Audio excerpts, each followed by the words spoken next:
What is going on, everybody? Another edition of the Motorsports Almanac podcast, live edition, joined by Wyatt and Charles. Guys, how are you guys? Good. Great. Wyatt, I know you're tired. I am tired, nervous, anxious, and a whole different lot of emotions all in one based upon last weekend. Yeah, we'll get onto that a little bit later on. But first, we're joined the team that got not one, but two Grand National wins this past weekend for the first time ever. Mr. Ray and Jake Sheppard. Thanks for coming on, guys. Absolutely. Thanks for having us. Yeah. So just kind of take us through everything that you guys have been feeling the last couple of days. It's Monday. It's kind of had a little time to sink in. Jake, I know you and I have been talking a lot about it and how it felt and everything, but just kind of tell everyone what's kind of going through y'all's head going into this weekend. Man, it still feels like a flood of emotions. Like, obviously, we got home, 10 o'clock on Sunday night, and I had to recap the whole weekend with my wife because she wasn't there. So, it still feels very, very surreal to, watch all these guys that I've idolized, I guess, like Jesse and Randy Petro and that kind of stuff, going down to Louisville to watch these pulls and let alone be able to pull with them and be able to swing with these big dogs. It's obviously my dad started me in the garden tractor pulling when I was 4, and it's like a bad drug. It just can't go away. No, it really can't. I mean, you guys have been in the game for a long time, but here in the last, 3-4 years, maybe 2, you guys have really stepped up into the Grand National side of things. Yeah, what's it been, 3 years now? 3 years on the Grand National side. Yeah. Before that, we pulled a lot of region. We built the truck in 2013, 2014. So it's been obviously a struggle, but it feels nice to be able to know that we're not completely out in left field for what we're doing and that we can actually get it done. Yeah.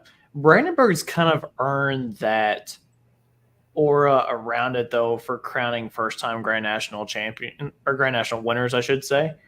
Whenever we go there, I think my brother got his first win there, and I mean, just it's happened multiple times there. It seems the place to where it starts and continues the rest of the season. So now you guys have done it.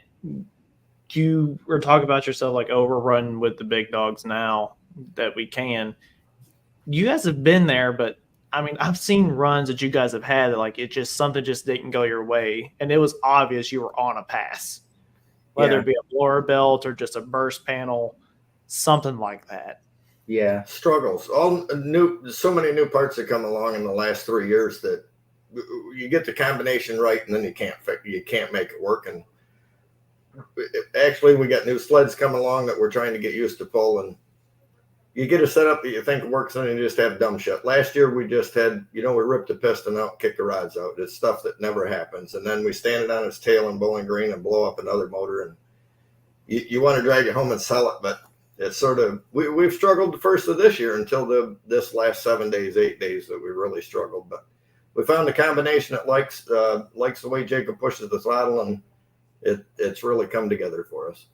Yeah, it's been obviously we went to Farley last year and we were test hook and laid down a pretty solid pass that I was pretty sure that they were going to reset the sled. We went like 349 and 8, and the flag guy told me, hey, go back around because we're probably going to reset. So we drug it around, and RJ was pretty adamant that he thought we heard a motor, but it was just so loaded up on fuel. I just shut it off at the other end of the pass, and we held on for, what was it, like 25 trucks, and then Donnie and Tim Beatty and I think it was the Into Deep truck got around us, but I really thought we were going to get it there because it was on such a good pass. And then, like you said, we went to Toma and we struggled. We went back to the trailer, changed the complete setup in the truck. It improved it a little bit. So then we figured we were probably on the right pass, and we spiked the motor pretty hard. So we pulled the pan off and went through a whole bunch of stuff. And then the second day we were on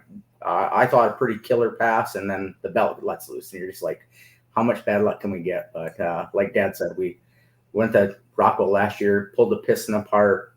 My father-in-law had a motor that was sitting in the corner. We assembled it, went to Napoleon after every night we got 3 hours of sleep and made an all right pass. The motor was okay, and we didn't see any issues. And then obviously we went to Bowling Green and it just stood off the wheelie bars. And I've always asked Dad, like, man, when they have like driveline brake or when they have wild rides, how can't they get out of the throttle? And then I experienced it firsthand. Like, it happened so quick. I was like, I didn't even have a chance to let out of the throttle and kick the rods out of it. Yeah. So I was scrolling through y'all's Facebook, getting ready for the show. Of course, I'm sure you saw that I was kind of rating your Facebook page for the photos for the post going up for the show. But I saw traces of Apple Pie Express in there. Tell me a little bit about that, because I had no idea there was lineage there. Yeah, so it's we can make a short story long. We went to Louisville in 2012, I believe. So we're only like 30 minutes from Joe Stocks, and we pulled local mods forever. Ever since I could drive, Dad put me back in the seat of that. And in 2013, he decided that, hey, like, what do you think about selling this? And we'll go state region hooking with a 2-wheel drive. And Terry Joe Stock had a chassis there, so he took the mod in. We were just about ready to get the chassis, and we were in Louisville. And my uncle is Bill Potter, who owns the Apple Pie truck with my uncle Brian Grifta. And man, we were driving on the way home, and there was the 49er truck was on sale for pull off, and I think they wanted like $30,000 or something, really cheap. And so he was asking, hey, like, what do you think about this? And so Dad obviously said, like, to build one, you're going to have $100,000 into it. So, like, if you can get something that's already got a notebook behind it, it's complete, like, worst case scenario, you sell some parts off it and expand out. And we didn't hear anything for, what was it, probably 2 months? Probably 2 months. My brother calls me. I'm in the trucking business. He called me in the truck, and he goes, you'll never guess where we're going. I said, where are you going? He said, we're headed out to get the 49er trunk. Uncle Bill bought it. And I'm like, holy crap. So that's how we got it. A bunch of names. We come up with, that's when the apple pie mixture sort of first come out in the pits in Bowling Green. And that is very dangerous stuff, I'm here to tell you. There was a lot of other names that probably weren't appropriate that he thought he wanted to put on the door, and then we got to the Apple Pie Express, and it sticks nice. It's nice for the fans. Little kids love it. Big kids really love it. It's always funny to hear the little kids like, oh, Dad, apple pie, that's the stuff that you like. And So my brother-in-law, my uncle owns it. My brother-in-law and his son, Anthony, that was with us down there in the winter circle, they run the Apple Pie Express truck on the region side. They've made Enderley once with it. So they've done really well for a somewhat cheap investment into tractor pulling. We spent 2 years chasing that truck. It was like, obviously, when you build something to know where everybody else is on a level, you start building it. And so we had on paper, a nicer piece than what they had. And we spent 2 years and we'd watch this green truck drive by, and it's just so, it's great to see our team truck go out and do well, but it's obviously frustrating when you're like, man, there's so much more good stuff on this and we just can't put the package together. But it's obviously the truck is done so well, and it's so cool to see it out there, and fans love that Studebaker body. It's so different, and I think the only thing they've changed is a few motor parts since they bought it from them. Motor parts, heads, changed heads once. They haven't done hardly. I wish my maintenance well was as cheap as what theirs was. Yeah. So the truck itself too is really, I mean, it's an eye catcher whenever you see it in the pit area. So kind of talk to us about the color and then the wood. I don't know if you called it back or top for it. I don't get to see it but once or twice a year. Just kind of talk to us about the idea and design behind all that. I got to start this. Yeah. So for 2 years on the region circuit, we put that body on there and run it for like 5 years, sort of just out of the box. It sort of looked okay. It wasn't anything great. 2020, it looked great. 2020, it looked great. Jim Roberts during COVID. Jim Roberts, one of our fellow pullers up here in Michigan, that's 80 years old, decided that I begged him for 2 years to do the body for me because I wanted it perfect. So he finally decided to take the task on. He had it a year and a half because of the COVID stuff. So we were on the mini rod for a year. Didn't really care. It wasn't any big deal. Stretched the cab 10 inches for us, molded everything together.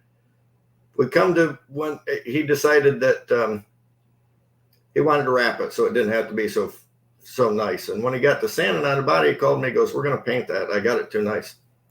So we tried to decide. I wanted white, and then the body shop guys, what shade of white? Right, white doesn't matter to me. So we go down and we're looking at stuff, and his wife has a white Tesla car, and I said, "Well, that white's pretty cool right there. It's got a little bit of green flake in it. Just take the green out or the red out and put green into it and paint us that so it's actually A custom paint. Tesla white with a little bit of green in it." And he did a fantastic job, just absolutely way beyond what I ever thought we were going to have for a truck. It, like Dad said, like the man did such good work. Obviously the cab stretched, but when we had discussions about it, it was obviously everybody has like a wild paint job, something that's eye catchy, and we wanted to kind of go with that old street rod look and make it really cool. So obviously that white, my dad had a 4-wheel drive truck back in the day, and he had a white truck, and the first tractor I had was green. So we were like, well, this is probably going to be the last thing that we ever built out of here. So like, let's incorporate like what we started with.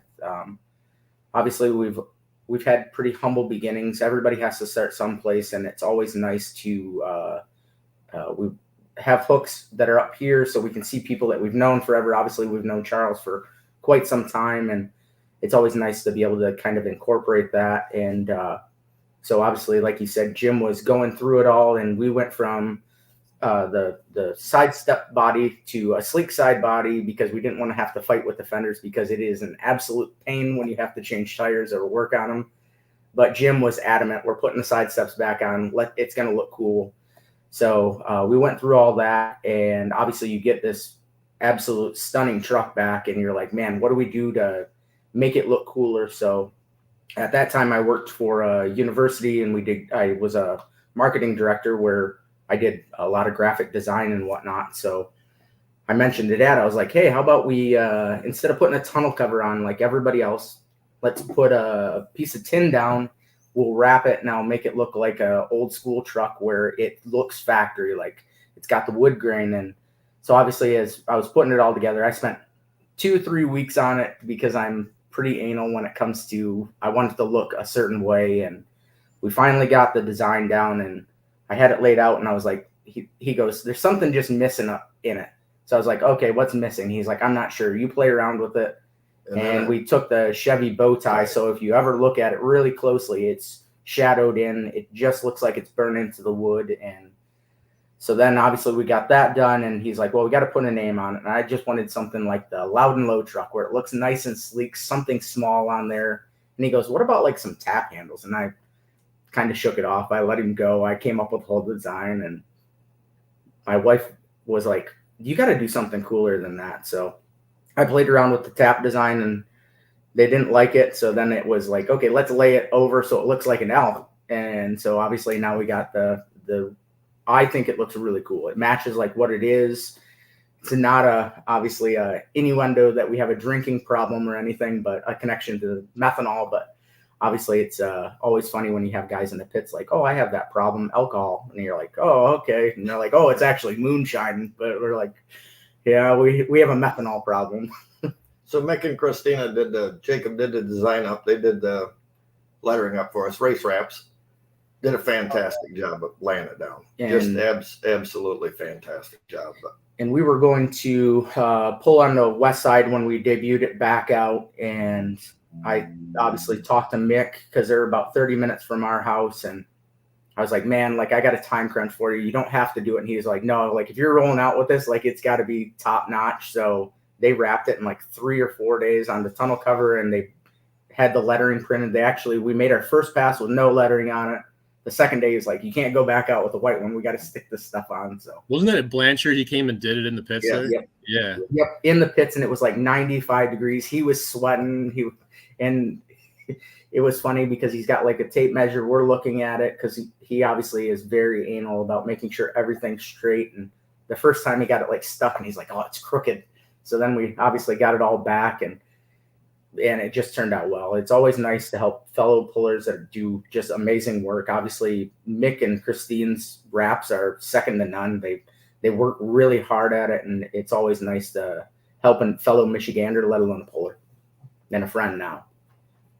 Yeah, we've gotten fairly close with them too ourselves. They did our Motorsports Almanac crew shirts too, and they've been really good to us. And it just seems like whenever you don't think they can outdo themselves, they continue to do it. Oh, absolutely. That was like when they were doing the wraps and whatnot, and he said that they were doing sublimated shirts. And my dad joked like, "Oh, does Christine sew these?" And he's like, "No, I sew them all." And so obviously it's a jack of all trades when you start making those connections with people to find out. She teases him relentlessly that I said that on Mike at Rockwell last year. Yeah, absolutely.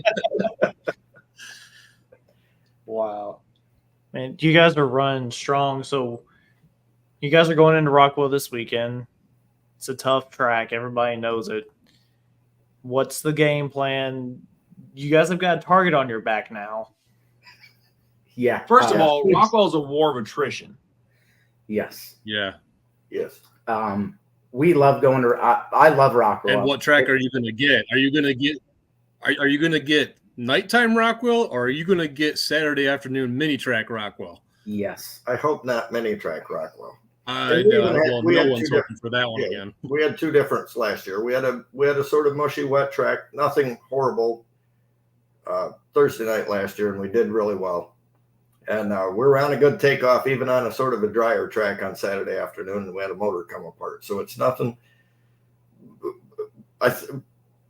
There's plans to make a big swing on setup again, just to see. And we'll leave it at that. If it works, it does. If it doesn't, we're going to be like, oh boy. But we don't want to. We're trying not to. We're trying not to hurt motors. I got tired of wrenching on motors last year. We brought my wife's truck out last year in Fort. We banged a motor because the port check valve didn't open. So we brought it home, ordered parts. I threw parts into, or we threw the spare motor into it, threw that one in the corner. I said, when I get to it, I get to it. And obviously the motor came apart. Charles got to watch me firsthand smacking the steering wheel and upset, and obviously made everybody aware of that I was not very happy, which happens. Like it's not fun for anybody to break parts because you know how much time it goes into building these and everything. So obviously we came home and I was like, man, I got to throw these parts in this motor. So we built a motor. We put a mini rod together because we were planning to go to Bowling Green, and it was just a wrenching after wrenching. And man, we did 4 motors in 3 weeks. 3 weeks. It was just insane amount of work. Yes. So we're not going to change much. We're going to try to still be competitive, but we got a big swing on setup. We're going to try. We tried it in Toma, and the blower belt come off, and it seemed like it was off to a pretty good start. So we'll see how it works for us. And there's 35 good trucks that are out there that are anybody can win. And that's obviously there's guys hit their good luck or their bad luck. And obviously we have the luck on our side right now. And I hope it stays with us because it feels like it's been a battle of the bad luck that we've had. But man, if we can do well out there, if we can get top 10s, I'm going to be happy. And I know my dad will be happy. And as long as it goes back to the trailer really, and it's not broke. Yes. I'm not going to care. I'm tired of cleaning up oil in the trailer. Yeah, what was the game plan going into Brandenburg? Because you guys really made a huge jump in points specifically after Brandenburg, knowing that you swept the weekend. Simply amazing. We thought we had a pretty good setup down there last year. We did fairly well. Second night, points box burned up at 60 feet. We were close last year, I think. We found some stuff in the motor that's made it happier for Jacob's driving. Our chassis likes marginal dirt, and we struggle a little bit with it on really good dirt. So we were pretty confident going down there that we were going to be close. And out front both nights, I never would have dreamed it. Once, maybe, to back it up the second night in a row is just phenomenal. Just absolutely phenomenal. We went to Adrian. Obviously, Charles was there announcing, and it was a Sunday night. And my dad kind of gave me some crap all week of that I forgot how to drive. I forgot how to push the throttle. And I was like, it's setups. I don't think I forgot how to drive. It's just something. So we went back down, and it's kind of the KISS method of keep it simple, stupid. So we drug it to the trailer. We know what we're looking at for a track. We've done well at Adrian before. We won there the year before. And obviously we're going down, and it doesn't matter. It just needs to make an A to B pass, and we need to take it back to the trailer and make sure we have good data. And obviously we won down there, and Ralph Hunt was there, and that's obviously one of the hardest trucks out on the circuit. Ralph is a legend, let alone to get around him. And we're like, okay, we have a pretty good setup for Brandenburg, and it's a tricky track. And obviously it's like Jesse is one of those hardest guys to beat. And my cousin and I, Dad stood down at the track and watched it, and I said, we'll figure it out. And we sat in the pits and we listened to a lot of distances that were at 308, 305, and you're just like, man, like I don't think the track's going to be there. And there's a photo that Adam took with my head turned completely around. You got the back logo of my helmet because it caught me so off guard that we were on such a pass that we blew past the leader cone on the second day. I was like, there's no way we just did this, let alone once, twice. And just like you said, that place is like iconic. It's one of the most unique venues you'll be to. The fans are second to none. Like when I drug it past, obviously the leader cone, I could hear the fans cheering over top of the motor, and you're just like, wow, this is crazy. Yeah, that's just what that place is like. It was unbelievable to see the entry list at the beginning, let alone they said they're one of their max entries before that show this year was like 63. There was 83 this year. Yeah, we're sitting there like, where are we gonna park everybody? Oh, absolutely. That was we obviously came down there. We showed up at like, I don't know, 3:00 in the morning, and it was like, wow, this place is absolutely jam packed. And he was obviously watching down on the track, and my cousin and I are going to scale the truck and do all the setup. And they started the class. They're 10 trucks in before we're even across the scale. So I'm like now getting stressed out. I'm like, we don't have enough time. It's unique to only see 3 or 4 trucks as a driver before you take off. And obviously it puts the pressure on as a driver, and it's hot and you're sweaty and you're just like, man, like what's going on? But it was such a, like, that place is historic, and have one of the legacy of the Kriegers announcing it. It just puts it all back into a whirlwind of emotions. Yeah. It adds a little more pressure rolling down that tunnel going into it like you do, though. Still one of the coolest entrances and coolest exits you will ever make in bowling. Absolutely. But man, once you feel it, it's like, okay. And then you look around, I mean, it's like you're in a stadium. It's absolutely awesome. Yes, it is. If no one's ever been to Brandenburg, I definitely think you need to add it to your list because the fans are second to none. The venue is really, really cool, and it's just a unique place to go to. Like, Bowling Green's awesome. There's 50,000 people there that are going absolutely insane when you tractor pull. But like that place to roll up into a small town and to see it just fill the grandstand, similar to Rockwell. And kudos to the track guys, because it's a very different dirt than we're used to run on, and they keep it very, very consistent. There was 32 trucks, and there was a pass there the whole night to win that thing if your truck was right, and they just kept the dirt. It's so hard to go to a track with 32 trucks and the track not change, and it didn't change more than 5 foot, in my opinion, the whole evening. No, so they did a fantastic job. Yeah, I don't know how the Phillipses do it, but they do it every single year. Yeah, they know the dirt. That's the big thing, right? It's like when you go out to region circuits and you know what the track's going to look like, and then Jim Miller's there, and you're like, oh, this is going to be a really good track. He knows the dirt, and it's obviously they know the dirt down there, and it's amazing when you can know that there's not really a huge competitive advantage in the track of, oh, well, we need to be the first 5 trucks down the track because it goes away, but I think you could almost win out of any spot wherever you hooked if you had all your stuff right. Yep. Yeah, exactly. Well, guys, congratulations for sure. Can't wait to see what you guys do in the future. And anytime you guys want to jump back on with it, you guys are more than welcome. I appreciate it. Very good. Thank you. Thanks so much. Thanks, coming on. Nice, guys. Have a great night. See you guys Thursday. Absolutely. See you there. Bye. See ya. Wow, that was a lot of fun. I mean, Charles, you've been around them for how many years? I've known them 20 years now. Yeah. And if you would have told me that this past weekend was our first one, I wouldn't have believed if I didn't know any better. Yeah, they showed it. I I stopped in their pit at Adrian before the pole and just to catch up with him. It's the first time this summer that I'd run into him anywhere. And that was the first thing Jake said to me. He's like, man, I don't know. We are just struggling right now. And we're just going to, exactly what he said, we're going to, that different tires on. And he said, we're just going to,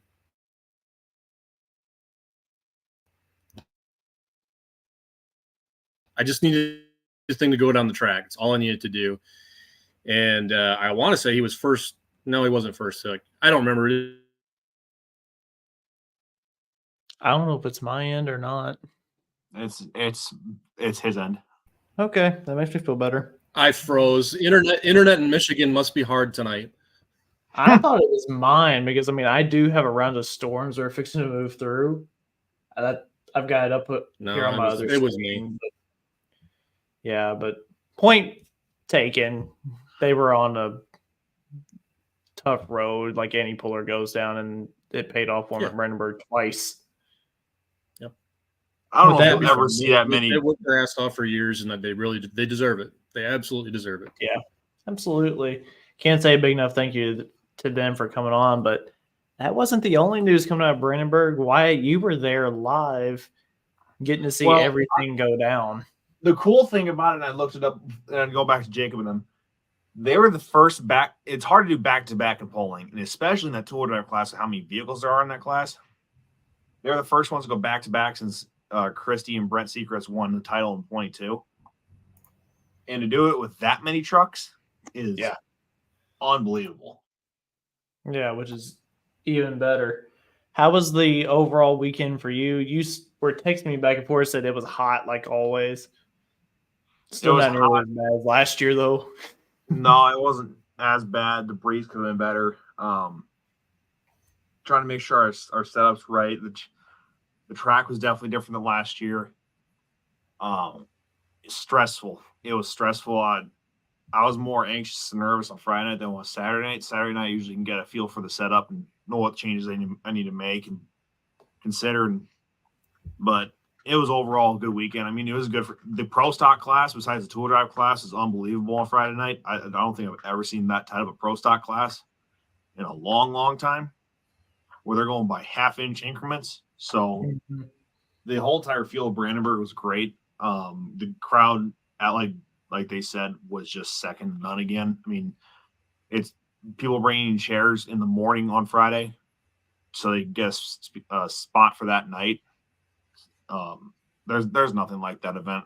It's one of my favorite events.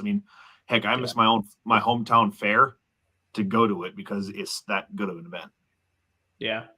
Was this weekend the first wins for the Sheltons on the pro stocks as a whole, or is that just the first Grand National? No, it's the first win on a pro stock for them. Yeah. They've had Grand National wins in the past. They won Chapel Hill at the Mini last year. Yeah. I didn't know if that was their first one on the pros or not. I know they've been running some OSTPA whenever they had the chance and everything. I think at that level, yeah, I think yes. I think when they debuted the old Shea tractor, I think Colin Ross drove it and won first time out with it, but that was not a GN or a Grand or a Champions Tour. Yeah, so absolutely. Charles, what's been going on in your world, buddy? It's been a little bit since we've had a chance to sit down and hang out with you and everything. I know you're slammed. Yeah, I get past this weekend, and actually the rest of my summer kind of slows down a little bit. I can kind of breathe after this. But Ben, I can't even remember. I've been at drag racing and pulling seemingly everywhere. I think in the last 10 days, I think I've been out for 6 of them doing something. So it's been wild working with NTPA Region 2, the ODSS drag race guys, thumb pullers here locally, helped out with Lenawee County Fair for their truck night, which is brush classes, but I wasn't announcing there. Just I got some buddies who helped kind of put it on, so I said I'll come down and help you out with whatever you need. And I'll tell you what, that whole scene's a different deal because they're not expecting you to really tech them at all, and they're trying to get away with murder, and we surprised them because we actually were checking stuff, shoving plugs and chargers and going down through the rules, and if shit wasn't right, you had to be in a different class then. And some people weren't too happy about that. But well, you shouldn't have come through the gate trying to get one over. Yeah, they'll get over it. That's on them. Yeah. It's always the work stock diesel guys, isn't it? And we had 30 of them. It was a big class.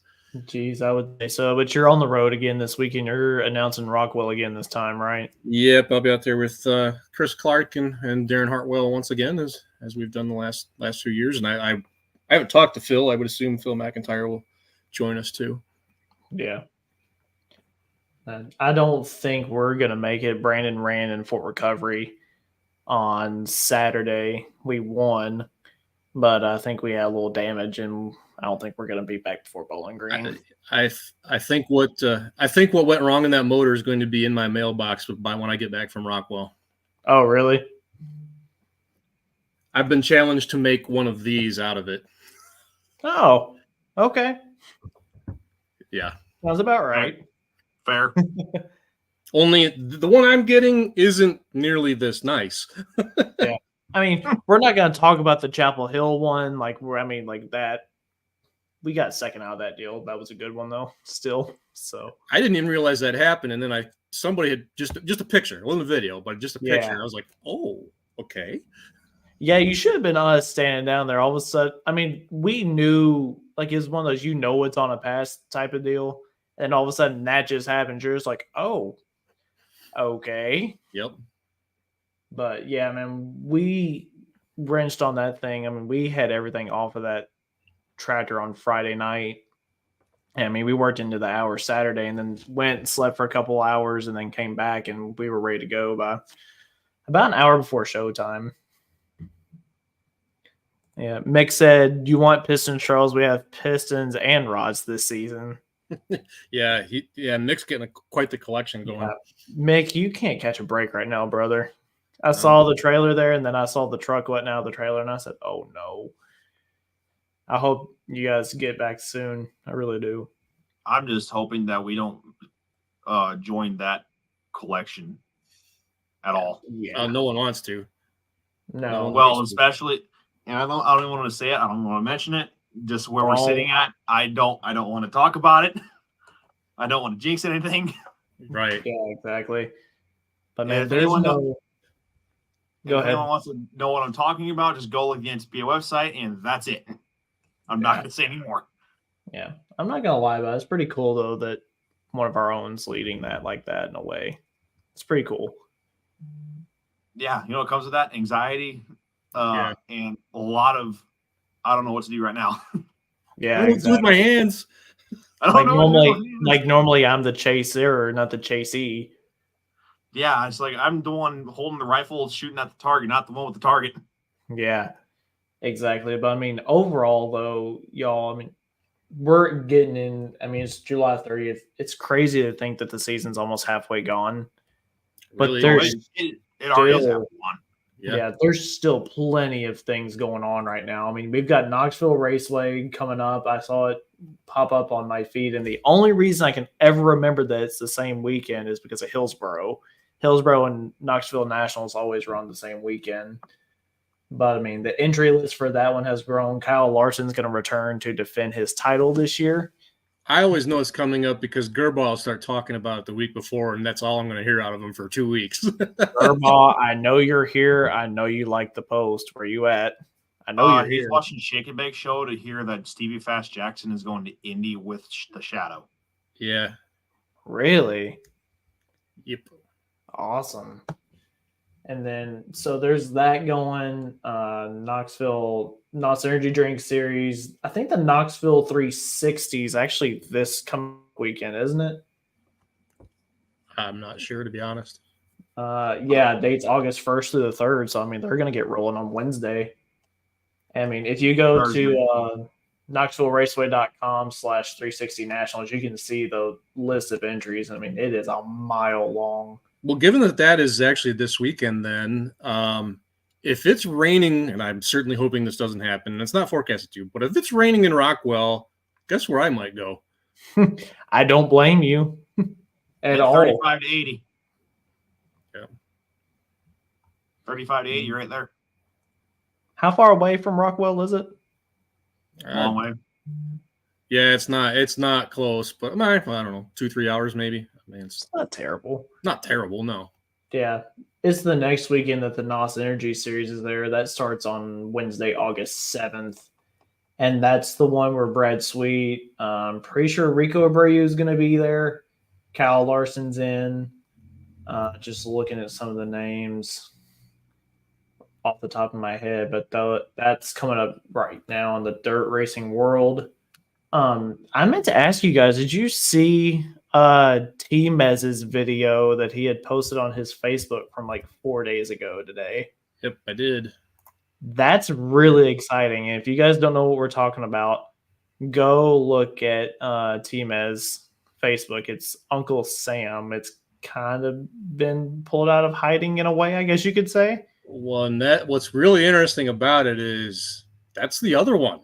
I know. Not the one with the red cage that we've seen pictures of. Mm-hmm. Yeah. And it's been hard to keep that type of secret for a while. I feel like at this point, just about everybody knows anymore. It's the worst kept secret in bowling right now. It honestly is the worst kept secret. I've heard so many different things that one's going to be the big engine, or that one's going to be the mod, and Wayne Purser, it's going to change like every 5 minutes. Oh yeah, yeah. So, but here's the thing: whenever Mr. Engler, you ask him about it, he gets really, really, really excited about it. I cannot wait to see that thing whenever it's finished and hear. I don't know if we could get him on again to talk about that one specifically, to talk about the build and everything that's gone into that, but that would be really cool whenever it comes out. Dylan, how are you, buddy, out there on the West Coast? He's getting a lot of mods here as of late. Yeah, man, they've got a bunch of them out there right now. I heard that they were supposed to be coming this way for Bowling Green, potentially, weren't they? Possibly. I know the Shakedown team out there that bought Shelton's Modifieds, they're currently being tuned by Scott Tedder. They will not be out here this summer, based upon an interview I watched with them. They're still learning how to get acquainted to the Western tracks, and next year they're hoping to hit the Grand National circuit. So yeah, I said next year. Did you hear the story about kind of how that all came together? No, we've got time to tell it, please. He bought one, and it got out there, and Shelton sent a guy out there to set the tractor up for him, and kind of show him where everything is and how it all ran and everything. And I guess the crew guy, whoever they sent out there, I don't know if it was one of the boys or what, said, we're just going to put a safe tune-up in it so you can go down the track. He's like, no, I bought the thing. I want the full experience. Let's give me the tune-up. And had a bit of an argument back and forth about it, but got his way. Rips it down through there. He's in the middle of getting towed off the track. He's got his cell phone out of his fire suit already and is on the phone to Stan, says, give me the other one. Send it out here. I'll take both. No way. Yep. I heard something on the lines of that too. That's cool. And believe it or not, that's not the only two mods that got sent out that way from the Midwest to the East. Yeah. Can you say what else is out there yet, or are they still be waiting to come out? It's a red one. It's a red one. It is a red chassis. And that's all I'm going to say. And it is true, because I've been told by 5 different people from that West Coast. So I think it's been advertised. If it's the one I'm thinking of, it's been advertised. I'll say yes, it has. Yes, and Dylan's right. 5 by count, if you want to count for the 2 of Kevin Moore mods that were Shelton's. You've got Correa's, you've got Brischke, and you've got the undisclosed one. The undisclosed one. Well, the Max Cackle's out there too. That's a 4-engine, so yeah. I have no idea which one you guys are talking about. I must be out of the loop on that one. Well, they already sold the toter. It's out here. Mm-hmm. Oh, okay. No, not that red one. Oh, okay. Then I got nothing in the wrong one. We'll the talk one you're thinking of Screaming D, and no, it's not Screaming D. Oh, okay. Oh, yeah. I was gonna say I know where the toter is for that one. I was gonna say, did it sell? I know where the toter and the trailer is for that one. Yeah. Casey's have the toter, right? Yes. Yeah. They're going to rewrap it after the season, I think they said. And the old trailer will be in Rockville this weekend with a new owner without the wrap on it. The two that Sullivan works on are the two old Pioneer Seeds mods. Yes, he's talking about Jacob. He's talking about Jacob Oles mods. Oh, did he sell them? Oh yeah, they've been gone for a long time. Yeah, because he's got the 4.1 now. Yeah. See, now, whenever they were here in Hobtown, they told me that the 5 engine was still sitting in the barn. So I wonder if something different happened. No, the one was sold. The twin engine was sold. The 5 engine. Yeah. The 5 engine's still here. That was the one. I know where some of the engines went. They came up here to Jim Martell. Yeah. I can see the look on all of our faces trying to put puzzle pieces together. This is going to be great for the audio listeners. I believe he still has a mod still in the barn. Last I knew, granted, that was a couple of years ago. Okay. Yeah. Mm-hmm. Any other news of pulling vehicles moving around? No, we had Matt Johnson's debut. Is it called 1X Dirt Slinger or is it just 1X? The 1X Dirt Slinger. So that has a lot. It has a lot of donated parts from the Dirt Slinger X. It's obviously not the same chassis. It is a new Barbie tube chassis because it was a wedge chassis. There's an old Dirt Slinger wedge chassis that came up here. Martell ran it 3 times. It is now, I believe he told me it was going to Missouri like a week ago. And it has ran. It's already ran in Missouri as a single engine. Okay. Yep. Okay. Tim Ellingson has made his second pass, I believe, on the old jacked up Relentless bought from Kielmeyer's. Yep. And Double Trouble that one's up here being run by Humpert and Martell as well. Mm-hmm. Jeez, Martell's running a bunch of them, isn't he? That's what he does full time, man. He jockeys stuff. It's literally his job. Jeez. That's awesome. I know of another one too. Oh, shoot. I had it. Oh, Ratterman's have a third 4-1 now. After they had sold Deer Hunter, they have the Bradley's Silver 88. The Bradleys have sold that one. Charles, do you know which one we're talking about? Yeah. Yep. Okay. I was going to say, I know it's been down here. I didn't know if you'd seen it before or not. I don't know that I've seen it. Well, I've seen it in person, but I know which one you're talking about. Yeah. By the way, can we talk about the 5.0 Pro turnout from Fort Recovery this past Saturday? I want to say I was kind of genuinely surprised there was that many at one place already. I honestly didn't even really truly pay attention to it. I think they had 12 total. Which is good. And I think Weisel was a 4-1 that was in there. So was replacement deer. Yes. Was replacement deer? Yeah, he might have changed the turbo out. I mean, he could have bolted a big one out 5.0 in there.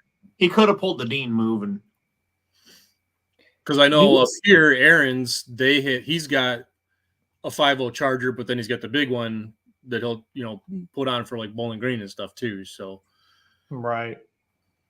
Yeah, I mean there's another hook in Illinois that had a bunch of them. I think there was like 12 or 13. I can't remember where it was, but I was surprised by that too. Probably an ITPA hook because I mean, I don't know if it was Waterloo or if it was another one. I think it was like during the week. It was either Waterloo or Arthur, Illinois. I think it was Arthur because that was before Fort Recovery. Yeah. Did you guys get a chance to see Pro Pulling League? Have you guys gone back and watched the Pro Stock class from Evansville at all? I have not. No. I encourage you to go out of your way and watch that Pro Stock class that night. Whenever they either come up on YouTube or go to Pro Pulling TV and watch it. Hartman's made 2 awesome passes, and I think Meltdown was on its way to its first win underneath the Hartmans if the engine hadn't laid over. But man, it was a wild night.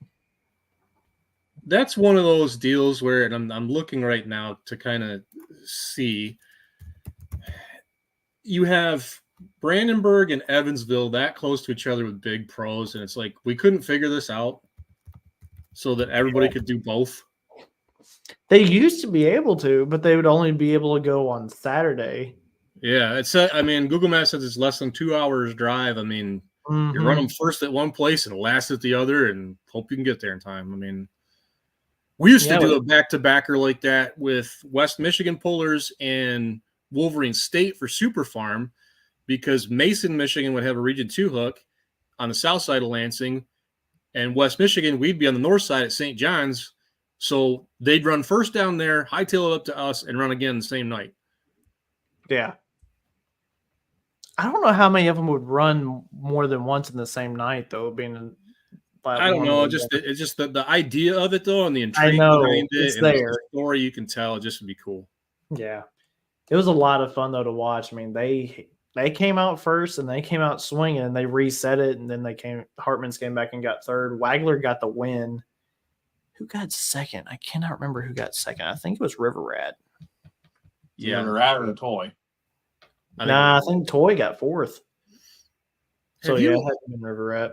Do you feel like there has been more instances this year of sled resets where you just go, "Oh, I wish they wouldn't have done that"? Yeah, I kind of. I'll be honest. I cringed at the one in Evansville. I was like, "Oh, please don't, please don't, please don't." No. The one I cringed at was Chapel Hill. And I think a lot of people can agree on that one. And what, Diesel Supers on Friday? No, God, no. Pro stocks on Friday. See, now I didn't even see it. Like, I think I saw maybe a total of 6 vehicles. There were what, 5 into it when they did that? They were 5 into it. Yeah. And the eventual reset tractor, one of them that didn't break, come back to win it. Well, here's the thing, though, too. You really don't want to get into a situation there where they were running into the grass like they were a few years ago. I mean, yeah, but I don't think they're going to. I don't know, man. Not if the reset on Friday was. That track on Friday was. It kind of threw everybody for a loop. I'll say that. Yeah, I don't know. It sucks when you're running a class that has that high of a maintenance and you're week one in what is it, 6 or 7 week run for pros where they don't get a week off. Yeah, that hurts. It's either 5 or 6 because I know it goes Chapel Hill, Brandenburg, Rockwell, Napoleon Bowling Green. But is Wellington the next week? I think it might be. Yeah. Yeah, so and then they turn around and go to Canton too. That's it's close behind. Yeah. By the way, can you guys hear that thunder outside? Is that picking up on the mic at all? No. Good. Perfect. I was kind of worried it might have been. Do we? And this is a question I've had. This is a question from a conversation I've had with a couple different people. Do we think that the scheduling needs to be looked at? I don't know how to answer that because I feel like at the top level anyway, they did a good job a handful of years ago by getting away from having the Grand Nationals run like weeknights. You know, it's a Thursday, Friday, Saturday as much as they possibly can make it. I think it was a move in the right direction where you're not going to have this random Tuesday night you got to go somewhere and run and then try and fit your maintenance in. Right. And there's only so many weekends in the summer where you can do it. You know, it's tough. Yeah, but I mean, does it bear examination in terms of where you go and how you crisscross the country? Part of me says yes, but some of these events are also tied to a fair, and they want it during the fair. And if that's when the fair is, it's when the fair is. Yeah, well, I mean, I think you're right on the geographic part, and I mean, the pros go from Chapel Hill to Brandenburg. So, I mean, as far as that goes, but then they shoot right up to Rockwell after that. Yeah.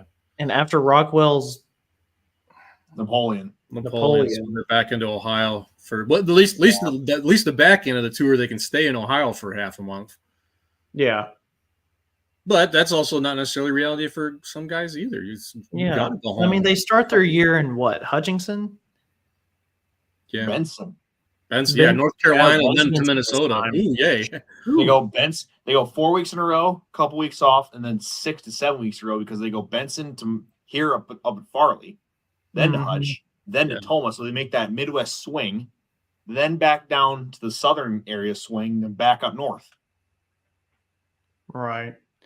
Yeah, so I mean, Pro Pulling League just came out of crazy. They're crazy week, and I really don't know if they're completely out of it based off a couple of people I talked to. Because he's got 10 shows in 7 days this week. Yeah, Western Series is still busy. I think Champions Tour can at least catch their breath. Yeah, it slowed down. Is it Western Series in Altamont tomorrow night? No. No. Yeah. They were there. They were supposed to be there tonight and it got rained out. Or was that ITPA? That was ITPA, I think. Okay. But it'd still be something like Silver Series or Champions Tour, nothing in the Western Series. Western Series doesn't go that far east.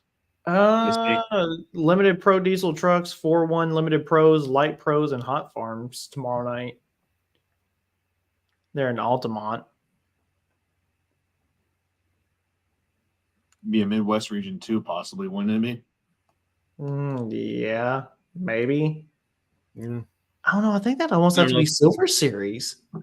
If Clint could put it in his pocket as Western Series and get a show that's literally like 30 minutes from his house, I think he would take it, though. Yeah, especially this week. I think he'd like to sleep in his own bed at least one night this week.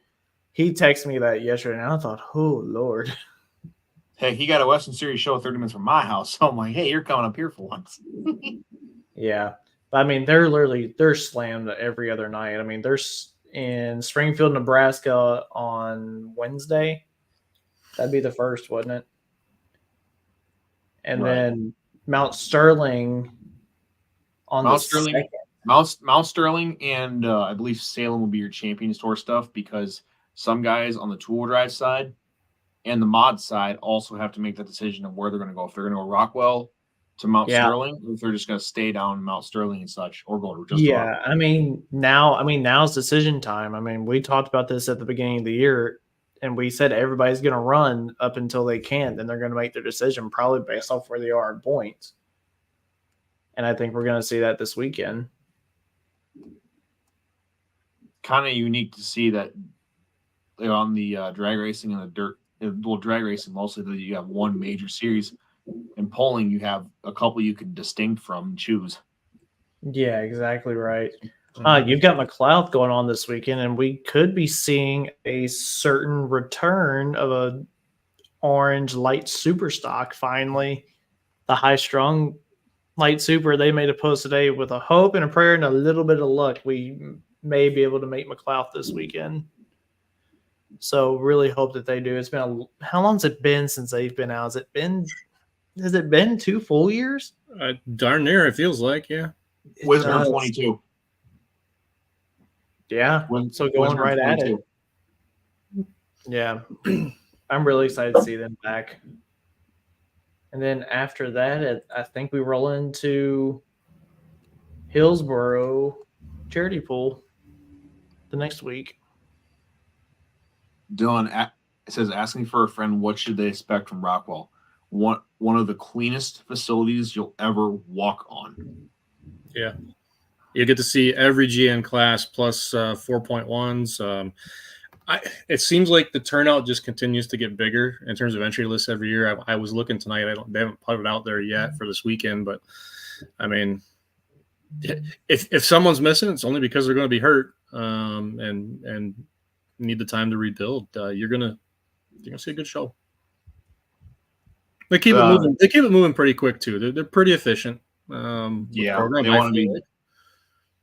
to be done in 3 hours. Everybody get up to the sled, hurry up. And pits are open and they're between the campground and the track. I mean, you're free to walk around and say hello to everybody. And I've never had anybody in the pit area refuse me unless they were in the middle of working on something, which I would understand.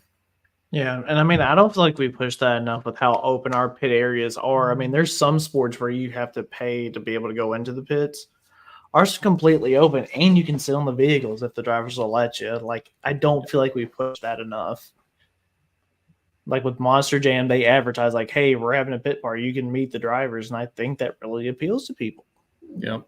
It's fun in the evenings there, to hang out. Everybody's, the evening session gets done, and really unless you're camping at Rockwell, I mean, the nearest place to even stay is Mason City, which is like 25-minute drive away. So, a lot of the pullers, I mean, they're staying right there on the property and hanging out and having a good time. And Actually, I'll say some of the most enjoyable evenings I've had have been there when it did get rained out on a Friday night or a Saturday night, and we pick somebody's hauler and wander up in there, and next thing you know, 5 hours will go on by, and we've been laughing the whole time. It's fun.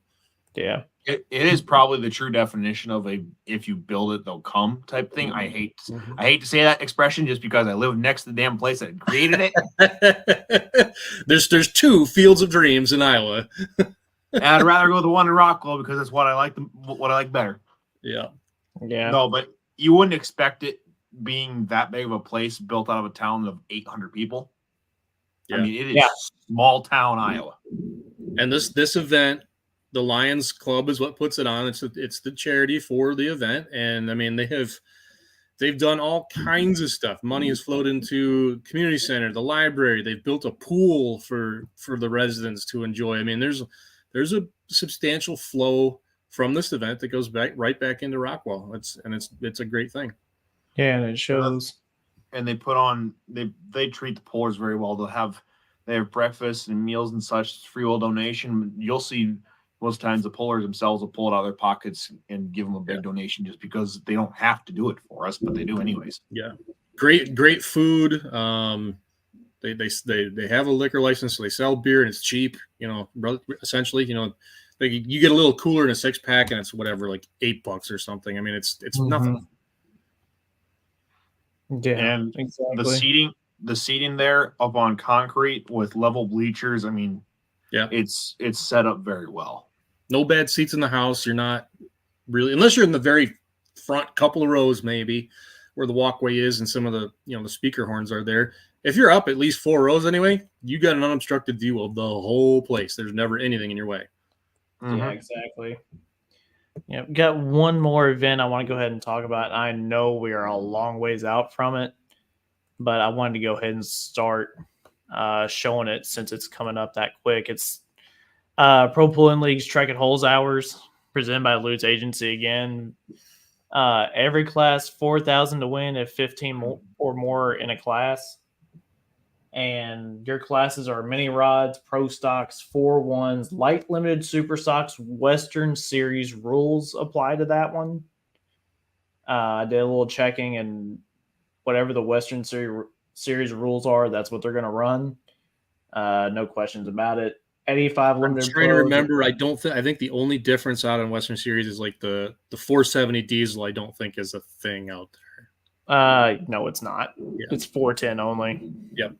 Hey, which unfortunately it knocks out a lot of the diesel guys from my area, which is unfortunate, but it is what it is. And then 5.0 Pro guys, this is your chance to shine. Come on, bring 15 of them. Let's go. And then you got your $3,000 for $3,000 bonus for your combined winners. And all that. Gerboss jumping in. He said, news break. Doug Cook gave his support for Stevie Fast to enter Shadow 3.0 and Pro Mod for the U.S. Nationals. Sammy Swindle has entered Knoxville Nationals for the 48th time. Awesome. That'll be a lot of fun. I'm just looking through what else. There's one other giant piece of breaking news when it comes to drag racing today, and we haven't even brought that one up yet. Yeah, John Force. What was his name, Wyatt? You've been on top Jack of that more. Beckman. Yeah. Fast Jack is back, baby. Back in the DSR days, I know a lot of people don't like DSR and what they did, and I suppose on some level I don't necessarily myself either. You know, I didn't like the 7-car super team, but really, really, really do like Jack and his appreciation for the history of the sport and his communication. He's so well spoken, handles himself well with class and dignity. And I like the guy, and I admit I'm maybe just a little surprised that he got the nod. I kind of figured it was going to be Tommy Johnson Jr., but hey, I'll take it. I'm happy. I could have seen both ways, honestly. Tommy Johnson Jr., based upon his recency driving, being out of the U.S. and Australia, running more or less, but Fast Jack, I mean, past world champion, knows how to drive. Like I said, he carries himself well. The sponsors are definitely going to get their money's worth, especially Peak, GHX, Monster, all the sponsors of Force. they're going to get their money's worth with him. He holds himself well. The dude can flat out drive too. I think with them going to the Night of Fire this week, it's really going to help him get back in the groove or start to get back in the groove. Yeah. Especially before the countdown. So, and at least if he gets some competition runs down too, it's not in the countdown yet. So once the points reset, he's locked in, ready to go. Yeah. And I mean, just a testament to him as a person, like Air Force veteran, cancer survivor. When his ride fell through, he went back home to Norco, California and picked up his elevators union card, and he's been installing elevators for the last few years. I mean, like, he went back to work, take care of his family, and, racing wasn't there. So, okay, we'll do. Now this opportunity has come forward for him, and he deserves it. Yeah, it's absolutely awesome. I'm glad they found somebody to be in his ride for the rest of the year. But on top of that, other drag racing events going on. PDRA makes their return this weekend in Martin, Michigan. How far is that from you? Don't remind me. I'm happy. Don't get me wrong. I am thrilled I'm going to Rockwell because I really enjoyed that event, but I wish I could stay home and go to that too. Yeah. So I was scrolling through the other day just in some of the drag racing groups, and I've never seen a picture of Bristol Dragway until the other day. That is one of the coolest venues out there. I had never seen awesome. it. That's all I could say of that was wow. Yeah, if we didn't have Shy Diesel extravaganza that weekend, I'd be going there to that one. Yeah, I'll be at SDX too, and I'm happy about that as well. That's another event I really enjoy. Hopefully, I'm going to be back in the seat soon. Sweet. Yeah. Mr. Greg, I don't want to mispronounce the name. Blousy? The curse of an announcer. We will murder your name, and we don't mean to. Yeah, pretty much. Exactly right. But I don't have anything else on my news list here. I typed it out. I've covered everything on mine. If you guys want to watch any of the pulling action for Pro Pulling League, go to Pro Pulling League TV for that. And then I don't even know what else there is to go on. One interesting piece of information that I found over the weekend, and I wasn't even there for it. There's a lot of grundle and distaste about the Pro Stock class in Dubuque. And not saying it was bad by any means, but everyone was wondering where all the Lemke motors were. By communication by Robbie, after the incident with Craig Ladwig, he said to park all Pro Stocks running his newer setup of rods, and because Craig had found the weak point in Mesa Mania where it completely destroyed the bottom end. Yeah. I think this goes to show that Robbie truly does care about his customers, and he wants to have this happen no more.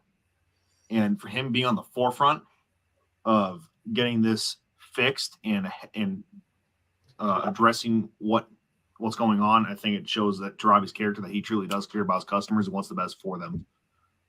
So, but it sucked that there wasn't many there in Dubuque. I mean, Rowan had 3 of them, and then you had Bader, and then you had Coates had 2 of them. I know it sucked those low numbers, but it's what you got to do. I think people would rather have them miss 1 hook than the rest of the season. So yeah, absolutely. I mean, if he tells you to park it, you better park it. And from what I heard, it sounds like Ladwig's thinking he is probably done for the year with how bad it hurt. Oh man, really? It went kabang. But man. one of the good things is the block is already up at Lemke's. So yeah. Oh, okay. So does Badger State have a rule like where you can drop your lowest position in the guys that missed this last weekend? Like so just be their they have a couple different. They have a couple different things. One rule that I kind of agree upon is the 4th place if you cannot come back in that class. So say your test hook and you get reset at 372, like Brandon Coates was, he automatically gets 4th place points. Which it doesn't screw you out of a points hook. Kind of like that. I kind of like that idea. So what about the guy who gets 4th place? Would he just get 5th place points then at that point? He also gets 4th place if he's 4th place on the distance standings. Wow. Huh. That's an interesting rule, but I like it. I like it a lot, actually. Because Yeah, Brandon Coates went 372 feet on test pass at Dubuque and got reset, and he didn't come back. So it automatically goes 4th place points. So now what about all these guys that had to miss this weekend? Just sorry about it or what?